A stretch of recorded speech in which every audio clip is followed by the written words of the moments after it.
consolidación en este punto. En el siglo IV todos sabemos que es un momento determinante en la historia del cristianismo.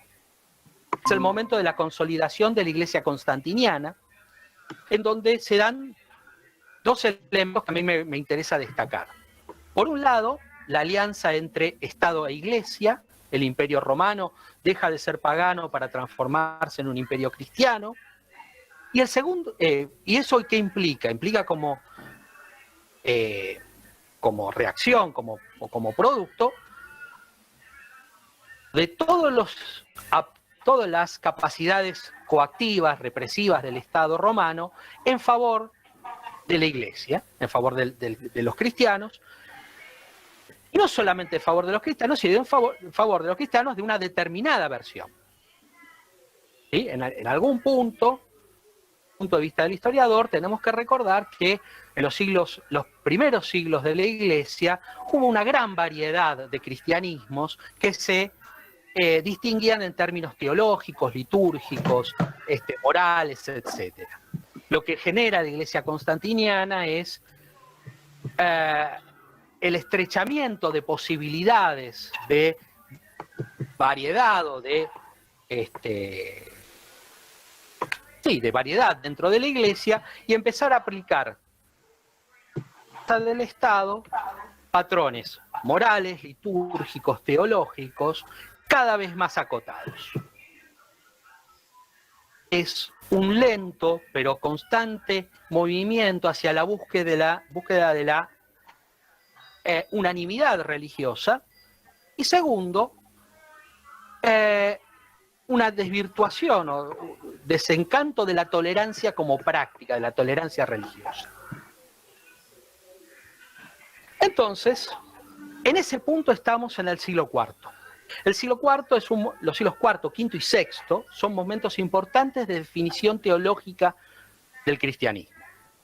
Por un lado tenemos el triunfo definitivo de la teología trinitaria, la idea de que Dios es tres y uno a la vez. Pero lo que no define justamente el gran problema de la definición trinitaria es que no resuelve el gran problema que existe entre las tres personas de la Trinidad. Es decir, Dios Padre, Hijo y Espíritu Santo, cómo se relacionan entre sí, si son lo mismo, si son algo diferente, si son semejantes o no. Hasta acá estamos más o menos, ¿no? Dígame si estoy yendo muy rápido o muy lento o muy aburrido. No, bien. El problema que no se resuelve es justamente cuál es la relación, en particular, entre las personas de la Trinidad, entre el Logos y Dios Padre.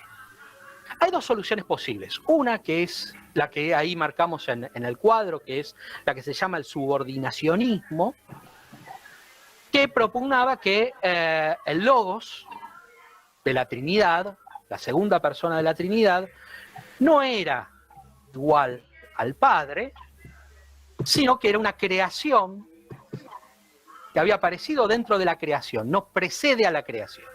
Eso es lo que generalmente se suele asociar a Arrio.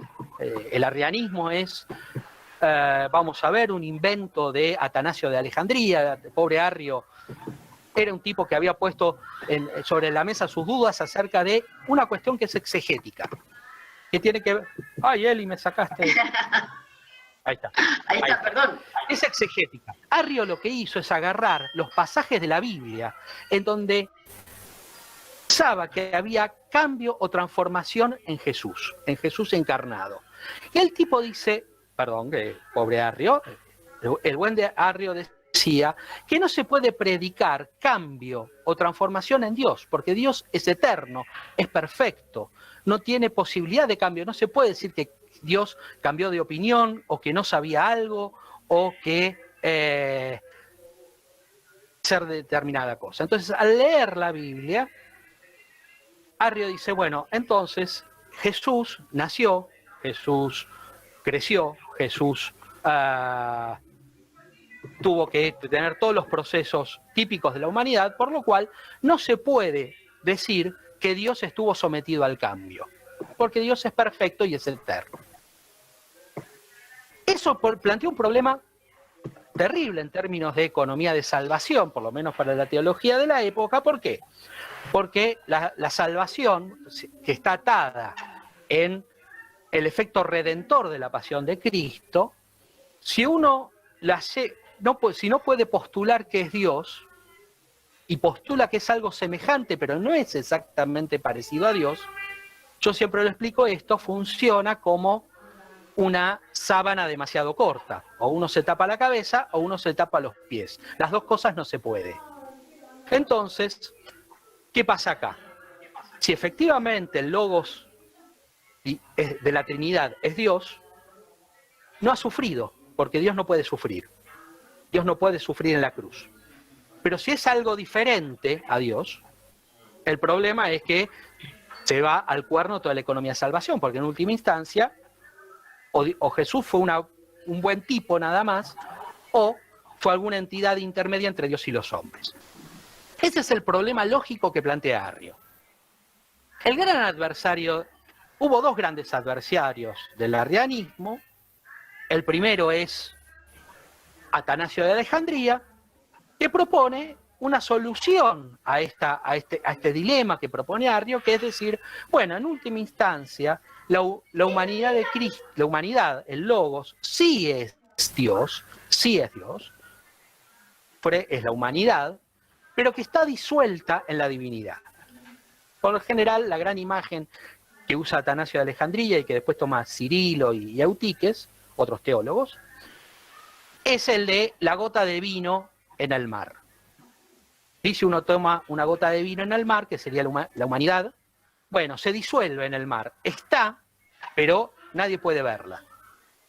La otra gran solución sale de los teólogos sirios, no egipcios, en principal dos personas, que son Teodoro de Mopsuestia y Diodoro de Tarso, proponen que hay que mantener bien distinguidas la humanidad de la divinidad de Cristo. Lo que sufre es la humanidad, Dios no. En ese punto empieza, es interesante porque la resolución de un problema teológico abre otros. Solucionamos estableciendo que que el Logos efectivamente es Dios. Abrimos un nuevo problema, un nuevo dilema, es cómo se resuelve en la encarnación la relación entre la humanidad y la divinidad en Cristo. Todo esto, recuerden, en el marco en donde la tolerancia religiosa no es un valor.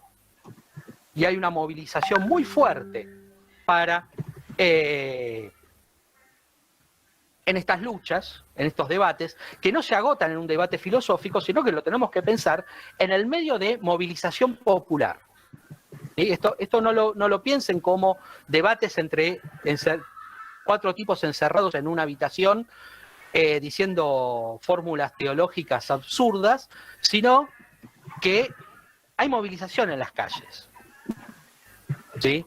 Las calles de Constantinopla, de Alejandría, de Antioquía se llenan de violencia sobre estas cuestiones. Próxima, Eli. Sí. Entonces, ahí tenemos el cuadro, ¿no? No se ve muy bien, ¿no? Se ve bien, perfecto. Sí, sí. Bueno, entonces, de estas dos soluciones surge un nuevo problema, que es la salida de la crisis arriana, es pensar la necesidad de mantener bien separadas y diferenciadas la humanidad y la divinidad de Cristo, o pensar que la humanidad de Cristo se disuelve en su divinidad. Y esto es lo que lleva, en el año 430, por algo que uno pudiera pensar que es trivial, y vuelvo sobre esta cuestión de cómo impacta en la vida de las personas, término, que es el de Madre de Dios, para usar para María, la Madre de Dios, o la Madre de Cristo. En una homilía en Constantinopla, el patriarca de Constantinopla, Nestorio, un tipo de origen sirio, se opone al uso del término Theotokos, Madre de Dios. Está mal traducido, pero vamos a usarlo más o menos aproximado, es decir que, de nuevo, no se puede predicar, no se puede decir algo que haya implicado cambio en Dios, porque Dios es eterno. Ahí se arma terrible, terrible tole tole, porque eso llega a los oídos, probablemente por un espía de Alejandría, Cirilo, que para recordar un poco tenía muchas ganas de poner a alguien de su obediencia dentro del Patriarcado de Constantinopla, y no vio mejor opción que atacar a Nestorio, un poco porque ofendía sus nociones teológicas, pero no hay que descartar también cuestiones políticas, de política interna, de lucha por el poder entre las diferentes sedes episcopales, atacar a Nestorio. Eso es lo que lleva al famoso primer concilio de Éfeso, en donde se va a discutir, va a empezar a ver por primera vez, no se termina acá la discusión, las opciones teológicas. Acá uno tiene dos caminos: tratar de embrollarse en la descripción de las posiciones y llevar una especie de narración cronológica de los acontecimientos, y yo preferí hacer este cuadro en donde ustedes pueden llegar a ver las diferentes opciones teológicas como si fueran un abanico. Dos extremos, que son Nestorio y Eutiques, o por lo menos predica la separación absoluta de las dos personas, lo que se llama una unidad prosopaica o prosopótica, no sé, el castellano no tiene una traducción muy adecuada, en donde Nestorio decía, bueno, sí, las dos, el Cristo Dios y el Cristo hombre, unidos en una sola persona, pero no en una sola, que sería, digamos, una manifestación particular de una esencia. Para decirlo rápidamente, hay una esencia humana y cada uno de nosotros es una hipóstasis, es decir, una manifestación individual de esa esencia humana, ¿no? Nestorio lo que dice es, no puede haber una sola hipóstasis, porque eso implicaría que o que no es perfectamente hombre o que no es perfectamente Dios, Jesús. Si las dos cosas se tienen que mantener perfectas, se tienen que mantener separadas. A esto Cirilo le contesta, no, porque no necesariamente una hipóstasis, es la manifestación particular, sino que le dice, bueno, en realidad hay una unidad hipostática, porque si no hay participación de la divinidad en la pasión de Cristo, toda la economía de salvación se va al cuerno, diciéndolo mal y pronto. Entonces, en esa discusión, espero haber sido clara, es muy compleja, uno tiene un abanico de posibilidades, que van desde Nestorio, en la separación extrema, a el presbítero Eutiques, un sacerdote egipcio, que propone lo que se llama la posición más extrema, que es el monofisismo. Es tal la disolución, dice Eutiques, de la humanidad en la divinidad, que la humanidad termina por desaparecer. No hay Cristo hombre, sino que solamente queda Cristo Dios, y en el medio hay un montón de posibilidades. En el medio, en el centro exacto, está lo que se llama la ortodoxia, que hoy es para la Iglesia Católica y para la Iglesia Ortodoxa griega, que es el Concilio de Calcedonia. El Concilio de Calcedonia, básicamente, lo que intenta hacer es las posiciones. Fíjense que yo puse a Cirilo con un pie en Calcedonia y en otro en el miaficismo, porque si bien el Concilio de Calcedonia le da la razón a Cirilo, sin nombrarlo, también le da un poco de la razón a Nestorio. Lo condena a Nestorio, pero en realidad muchas de sus posiciones, la famosa fórmula calcedoniana, que es en dos naturalezas, está reconociendo la necesidad de mantener cierta separación entre la humanidad y la divinidad. Recuerdo, no me canso de repetir esto, para nosotros esto no puede parecer un debate sobre la cuadratura del círculo, pero esto tenía un impacto muy importante en la sociedad de la época.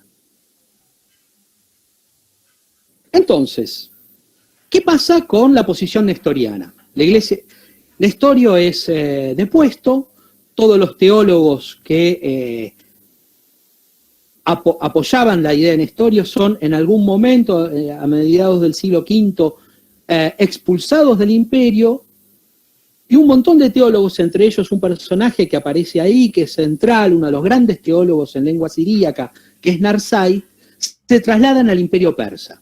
Se van, se exilian de Roma,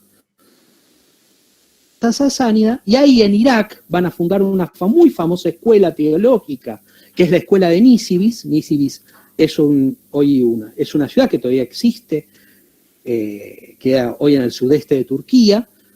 En la ciudad de Nisibis se crea una escuela cristiana muy importante que va a mantener vivas las ideas de Nestorio.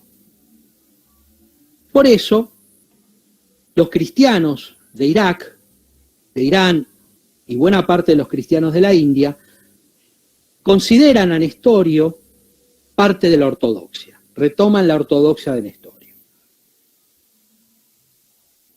¿Qué pasa con la otra posición? O sea, el dioficismo queda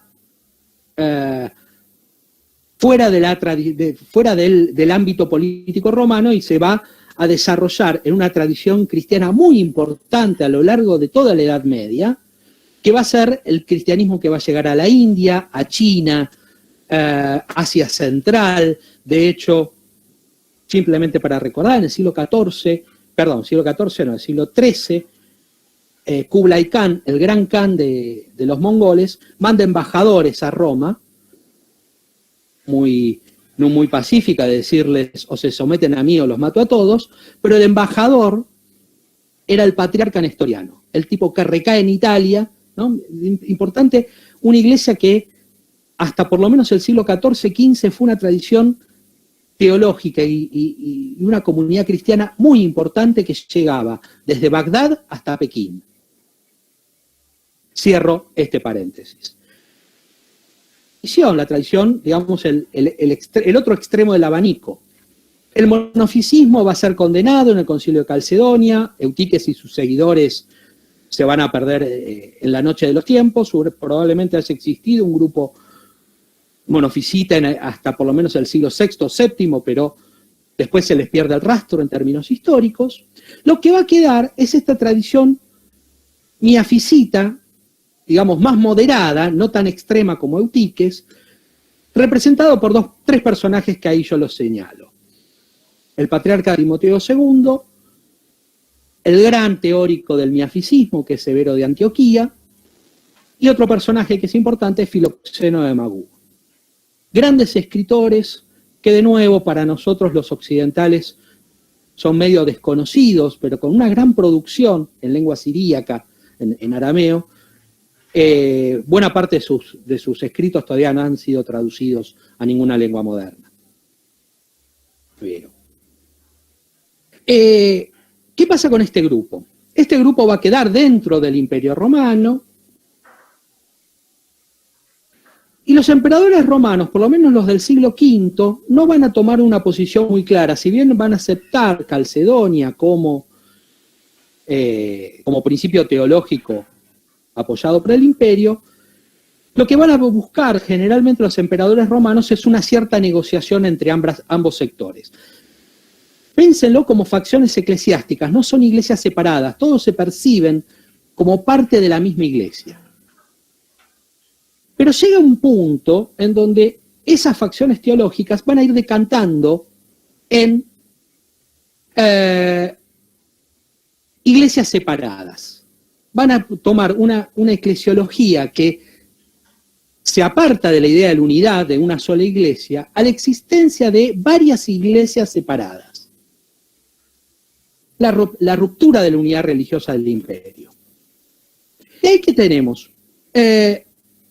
dos problemas. Por un lado, la acción del Estado, es el emperador Justiniano, a mediados del siglo VI, el que va a desarrollar una política que combina intentos de negociación con represión.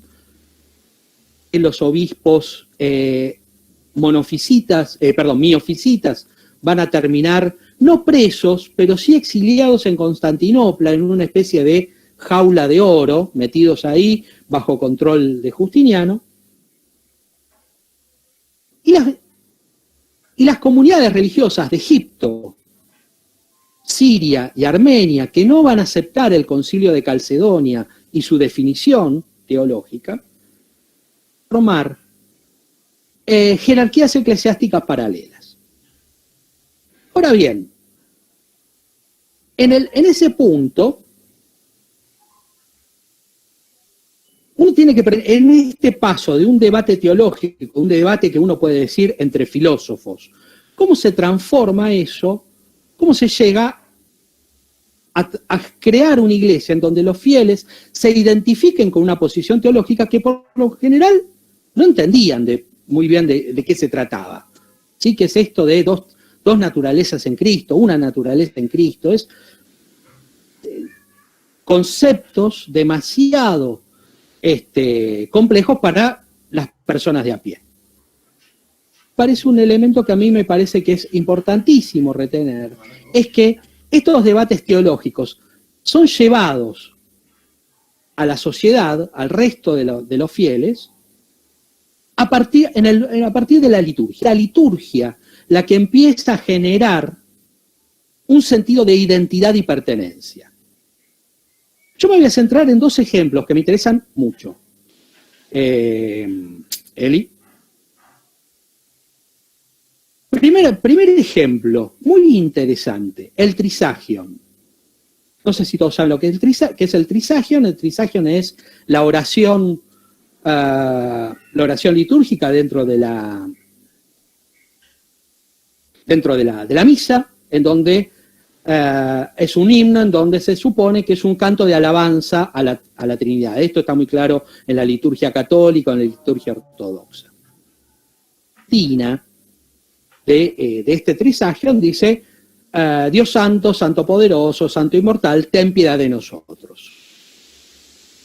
Y sin embargo, esta posición, en la versión miafisita, la transforman ligeramente. ¿Por qué? Porque en la versión bizantina hay que recordar que este canto de alabanza es a la Trinidad. ¿Sí? No es a los padres ni a Dios Hijo, es a las tres personas. Los miafisitas agregan una adición que es: Dios santo, santo poderoso, santo inmortal, que fuiste crucificado por nosotros, ten piedad de nosotros. Ahora bien, esta pequeña frasecita, que fuiste crucificado por nosotros, teológicamente implica que Dios Padre fue crucificado junto a Dios Hijo. Es decir, que no es un canto de alabanza a la Trinidad, pero la Trinidad no puede haber sido crucificada entera, solamente el Hijo.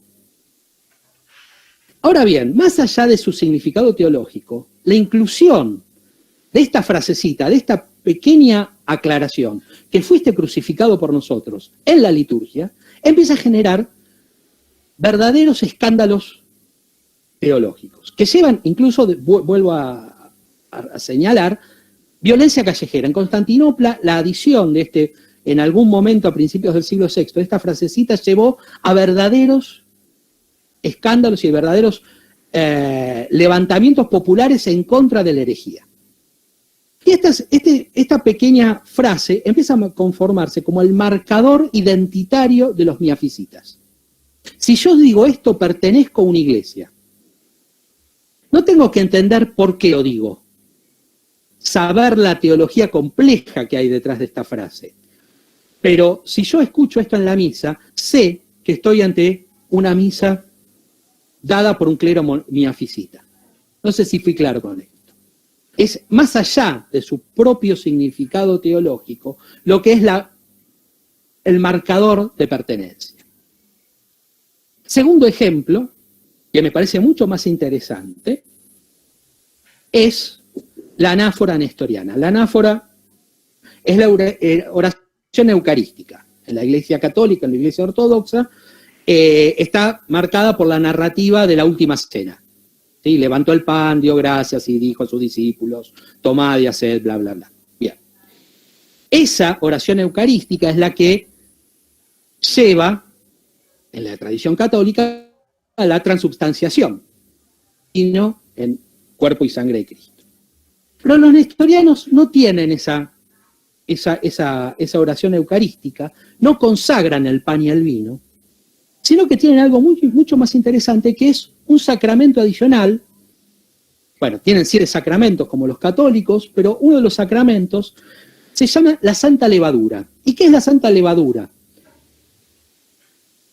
Cuando se hace el pan, recuerden que es pan levado, no es el pan ácimo de los católicos, el pan levado, agregan el polvillo de una hostia consagrada. ¿Por qué? Porque se supone en la tradición nestoriana que todos los panes que se han hecho con ese polvo se remiten a un fragmento del pan usado en la última cena por Cristo. Entonces, se supone que cada vez que se hace el pan levado para la Eucaristía, se agrega un poco de una hostia consagrada anteriormente, y eso es lo que hace transformar el pan y el vino en cuerpo y sangre de Cristo. Estos elementos teológicos son muy interesantes porque en algún punto son lo que forman identidad. El segundo elemento que forma identidad, ya dije, es la lengua. Estas tradiciones lógicas van a abandonar la lengua dominante de la liturgia, que fue hasta el siglo VI el griego, locales. El armenio, el arameo, el copto, después el árabe, el etíope, el malayalam en la India, y empieza a identificarse estas iglesias con un espacio regional y un espacio y una identidad étnica, podríamos decir. Ya no se es cristiano, sino que se es cristiano sirio, se es cristiano egipcio, se es cristiano armenio. Próxima, Eli.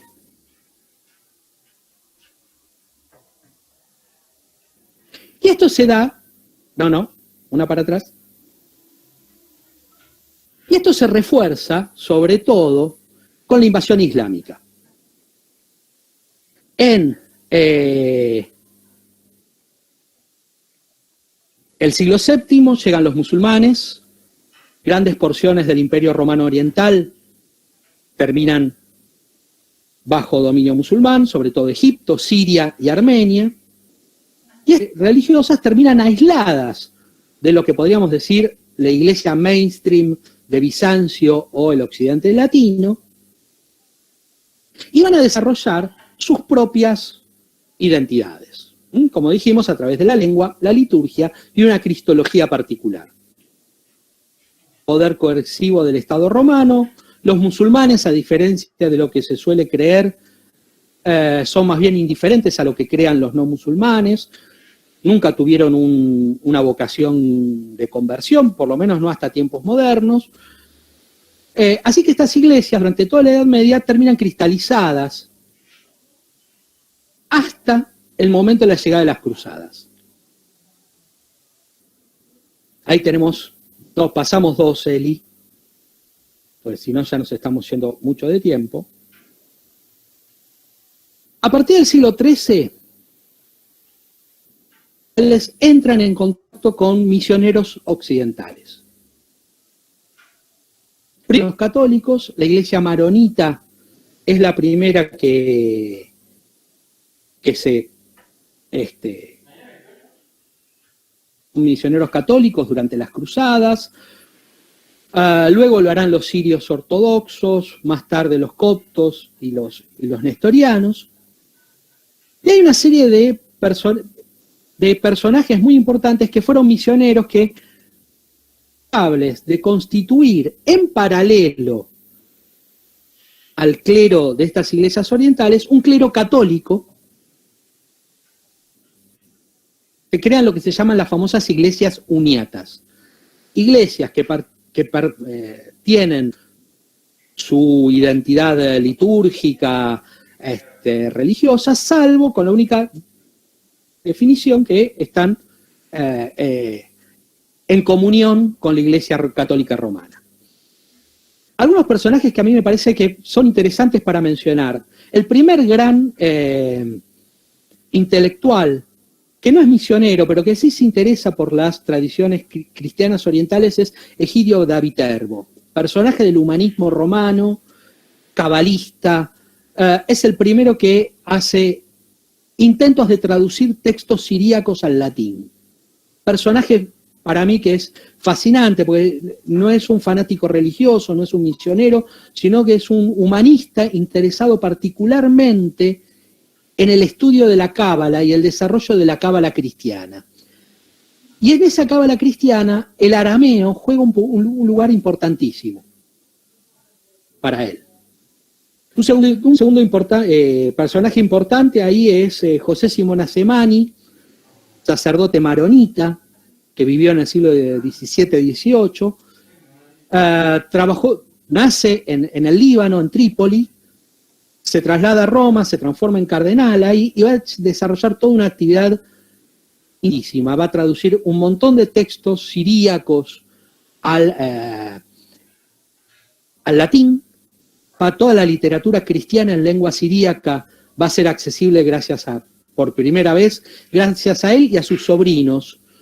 Es toda una dinastía de sacerdotes libaneses que van a ir a Roma a trabajar en la Biblioteca Vaticana traduciendo textos siríacos.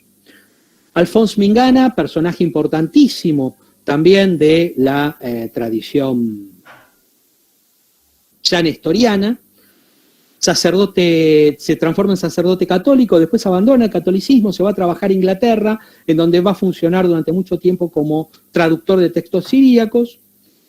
Y otro personaje importante es Paul Bet-Jan, también un iraní, cristiano iraní, que se va a convertir al catolicismo, sacerdote católico, pero de tradición litúrgica nestoriana.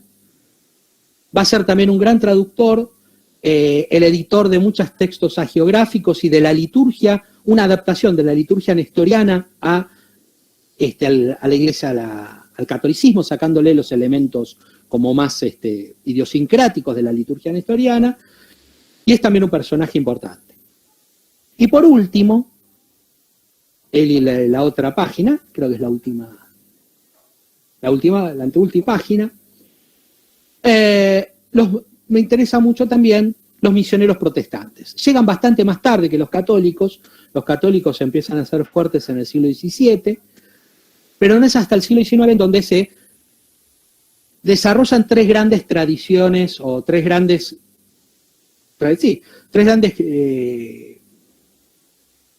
corrientes misionales de las iglesias evangélicas dentro de estas iglesias. Primero los norteamericanos, sobre todo presbiterianos y algunos metodistas. Yael Grant, ahí aparece un personaje muy importante, que es predicador presbiteriano, que va a pasar buena parte de su vida, corta vida porque muere bastante joven, haciendo misión entre los nestorianos, y es el creador de la iglesia evangélica asiria, que él desarrolló era una mezcla de etnógrafo, misionero, espía de las potencias occidentales. Todos estos tipos tenían una pata en su vocación misional, pero también eran enviados de los gobiernos occidentales a reconocer el terreno, ¿no? Él desarrolla la hipótesis que los cristianos orientales de Siria, el Líbano, Irak, eran en realidad las tribus perdidas de Israel. Tesis imaginativa, pero bueno, fue un gran misionero. George Percy Badger, también, que no es él, esa no es su foto, sino que es la tapa de su libro, que se llama The Nestorians and the Rituals. No encontré fotos de Badger. También un misionero, esta vez ya es anglicano, en fuerte competencia con los presbiterianos norteamericanos.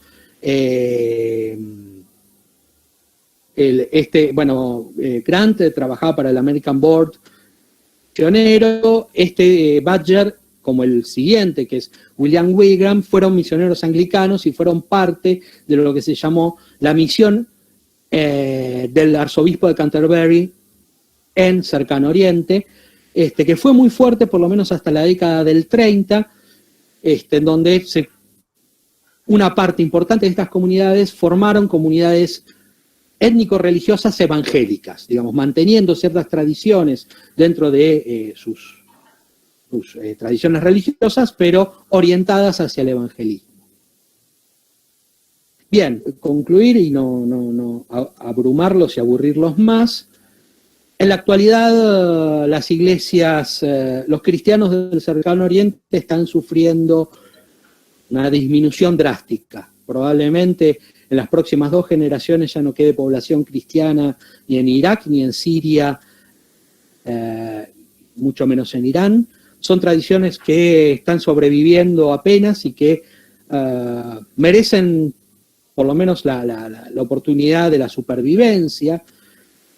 Y los últimos, sobre todo en el norte de Irak y en Siria, en donde el ISIS muy fuerte en los últimos años, bueno, estas tradiciones están más que amenazadas o por las matanzas indiscriminadas o por la fuerte emigración hacia países occidentales, sobre todo Europa, donde hoy los nestorianos, si uno quiere ver nestorianos, queda feo, como si uno fuera al zoológico, pero si uno quisiera conocer comunidades nestorianas, tiene que ir a Alemania o a Suecia. En Irak quedan muy pocos, y probablemente en los próximos años la diáspora sea mucho más fuerte. Hoy todas estas comunidades religiosas son mucho más fuertes en la diáspora que en sus propios países de origen.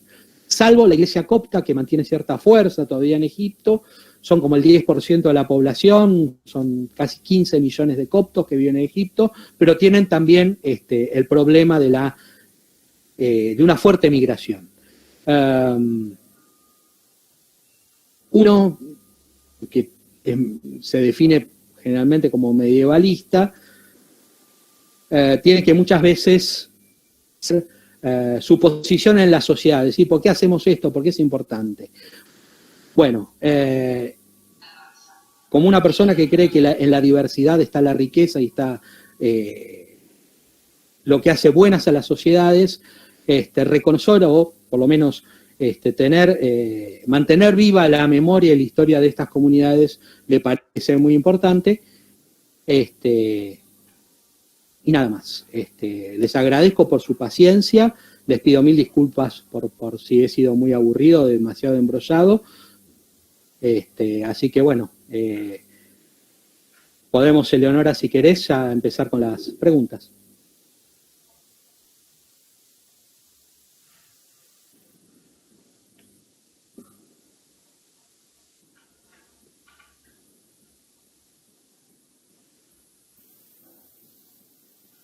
No se escucha, Eli. Estás muteada. Que realmente en muy poco tiempo, porque estas cosas son muy complicadas, han demandado 20 años de formación continua, y bueno, explicarlas así, no deja de sorprenderme. Realmente, Héctor, esa posibilidad de ir del pasado al presente, del presente al pasado, ¿no? Te lo agradezco un montón. Aquí hay algunas preguntas importantes que yo he ido recogiendo a partir del chat.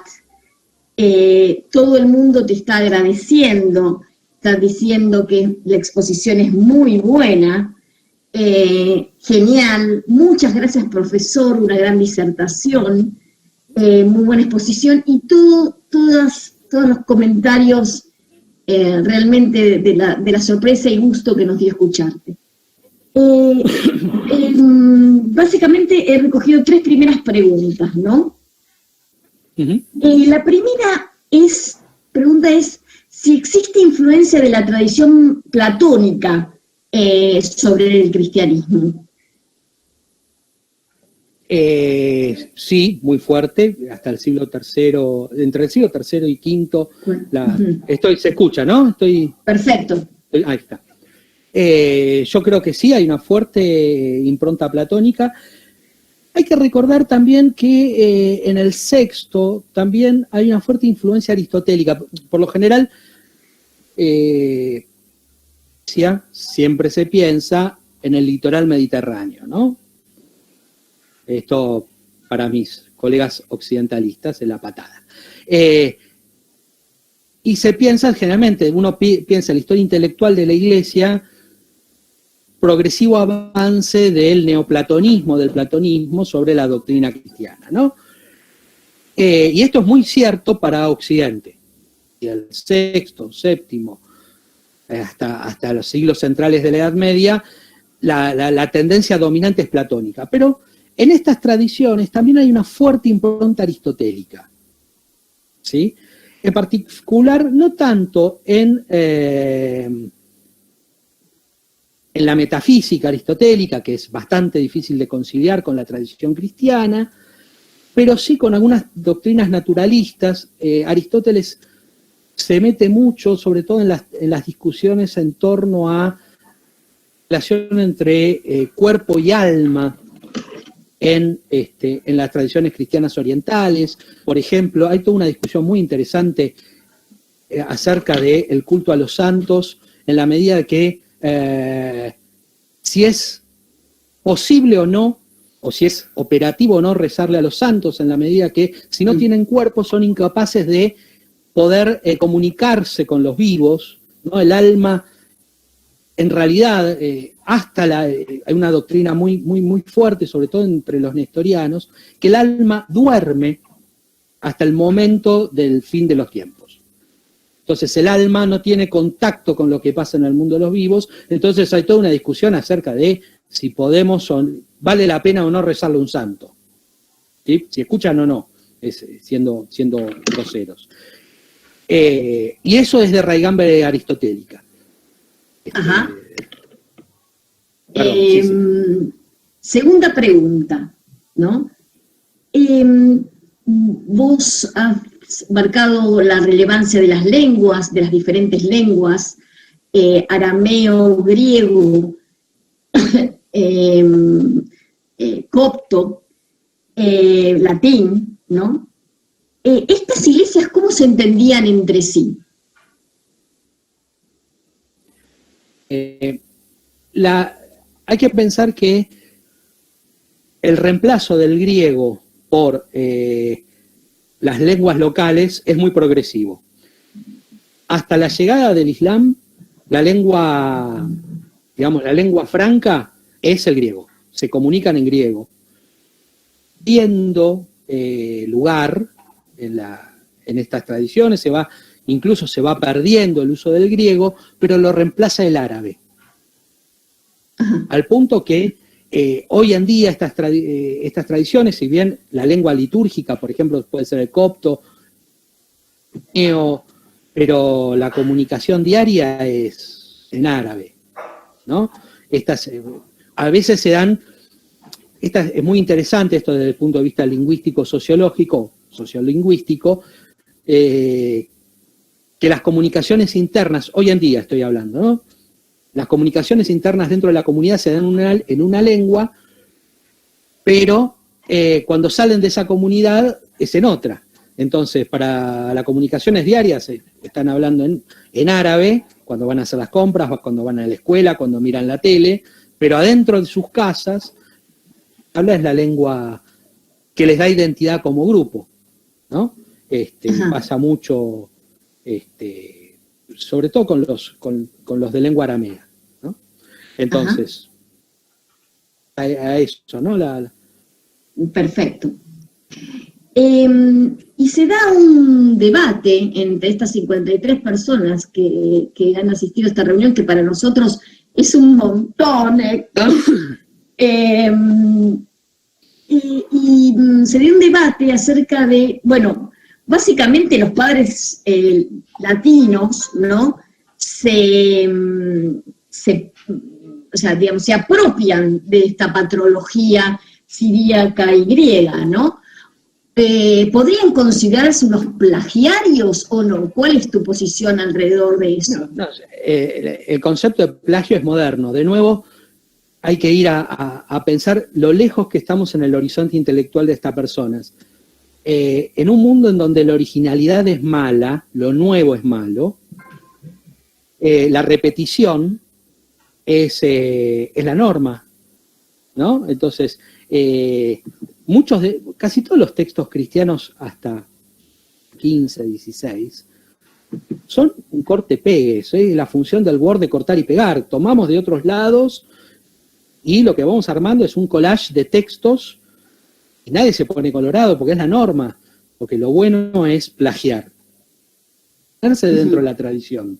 Uno no puede innovar, ¿no? La innovación desde el punto de vista de la tradición es malo. Entonces sí, son plagiarios, pero el problema es que esa es nuestra posición moderna, ¿no? Decir que no son originales. En realidad no quieren ser originales, no pueden ser originales, si tienen que ser aceptados. No sé qué opinás vos, Eleonora, ¿eh? Sí, absolutamente. Vos sabés más que yo de eso. Hubiese ido por ahí también, con hablar. También preguntan interesados por cuál es el impacto de las cruzadas en este panorama religioso que estás dibujando. Es muy interesante porque desde el punto de vista de los cruzados les dieron muy poca importancia. Las fuentes latinas, por ejemplo, casi no dan cuenta de la existencia de esta gente. Sí del otro lado, o sea, historiadores siríacos como Miguel el Sirio, por ejemplo, el patriarca Miguel escribe una crónica universal en la época de las cruzadas, y en algunos casos, en algunos casos hubo buenas relaciones, en otros casos hubo relaciones más bien tirantes. No hay un patrón estable, ¿sí? Dependía muy bien de la geopolítica del momento. Todo de Edesa y en Cilicia los armenios no solamente se alían a los cruzados, sino que el Estado armenio de Cilicia, el reino armenio de Cilicia, tiene una dinastía de un rey armenio que es descendiente de una princesa cruzada. O sea, ya llega hasta ver, en el caso de los armenios hay casi una alianza política que llega a familiar. En algunos casos, como los coptos o los nestorianos, las cruzadas ni llegaron, les llegaron de oídas. Los sirio-ortodoxos tienen una posición bastante más ambigua. Pero parece que los cruzados, o por lo menos las fuentes cruzadas, mantienen el silencio de radio.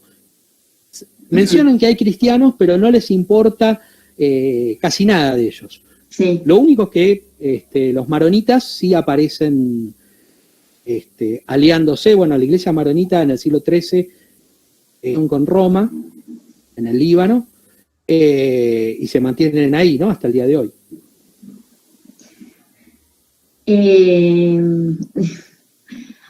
Y por último, las inquietudes son muchas, ¿no?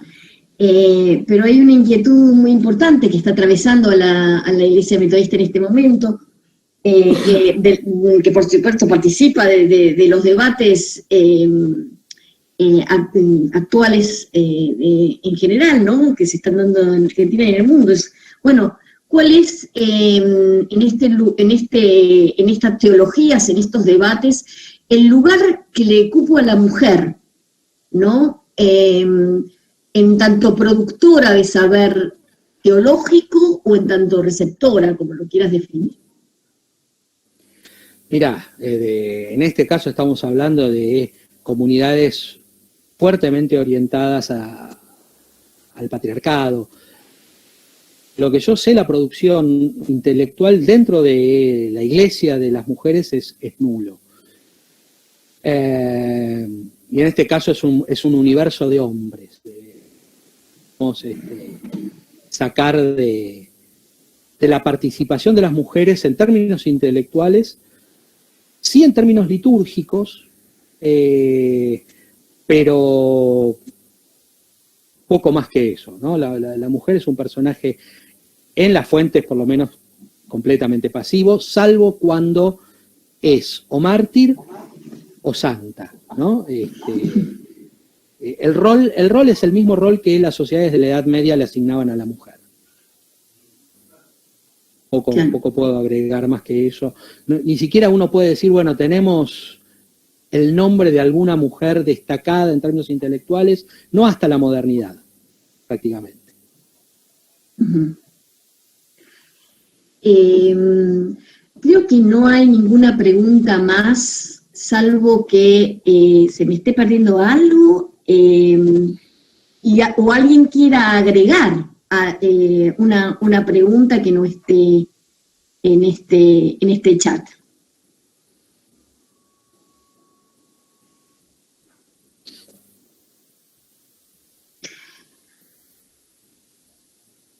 Y si no, bueno, te quiero agradecer, yo realmente, Héctor, porque nos has dado, como puso una buena amiga y compañera en el chat también, herramientas para pensar la fe, ¿no? En este agradecimiento importante, quiero ver si Mariel, nuestra pastora, cierra el encuentro, y nuevamente nuestras gracias.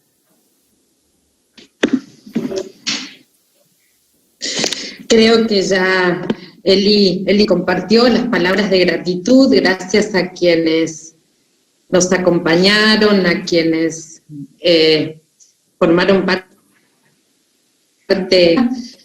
Nada, agradecer el tiempo, Héctor, agradecer el conocimiento y agradecer la cercanía para presentarlo, para sentirnos parte de este proceso. Mantenemos firmes nuestras oraciones en toda la situación que viven los cristianos, las cristianas en Siria en este tiempo, lo que significa las grandes, la diáspora obligada, y simplemente gracias, Héctor, por compartir tus conocimientos, gracias por presentarnos de estos procesos históricos que también nos ayudan a entender las situaciones que vivimos en nuestro presente. Y gracias, Eleonora. Y gracias. Por favor. Gracias a... Por favor. No, por favor, gracias a ustedes por recibirme. Para mí fue un placer.